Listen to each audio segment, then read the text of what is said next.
Clark is floating at the cave wall. He then places the disc in it and presses it. A wave of light is emitted and Clark wakes up on the road. He's then almost hit by a car. It is Lex. Clark doesn't know what has happened. When his parents inquire about him, he tells them he woke up in the road and told Lex he was sleepwalking. He then tells them that he has been having dreams of flying and ending up at the cave. As if this is calling out to him, it has been getting more intense. John is afraid of what could happen if Clark would insert the disc.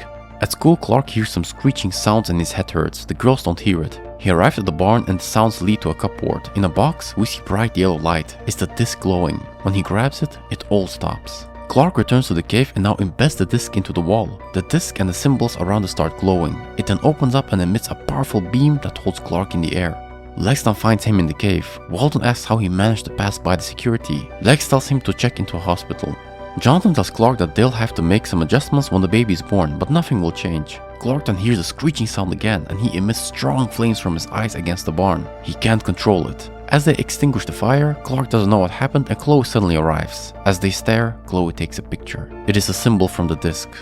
Afterwards, Jonathan covers it up. Clark says the symbol means hope. He knows this as he inserts the disc into the wall and gains some insights. They're not happy about this. At the time Clark's drawing something, he throws it. As he leaves, Lex stumbles upon it and takes it for investigation. He shows it to Walden, who negates the drawings. Lex shows the barn symbol, which apparently Chloe published. He believes Clark has some knowledge and wants Walden to work with him. Clark gets mad at Chloe for publishing the picture and says it's a prank by someone and they're now being bothered by people. She tries to justify it. Chloe then sees some messages for Clark from someone named Swan. There's a picture with hope written under it. Clark contacts Swan, who sends him a message saying he's a friend in Kryptonian. Walden then finds his disc stuck in the wall. After removing it, he places it in the wall. A symbol appears and Walden is pushed away. Clark then takes the disc. Walden is in the hospital. Lex finds it weird that Clark was around all the strange events at the cave. He believes that the symbols are from out of the world. Clark receives a package. On it is an address by Dr. Virgil Swan. He's apparently a genius in math and applied physics, who has his satellite producing company. He's looking for intelligent life in the universe.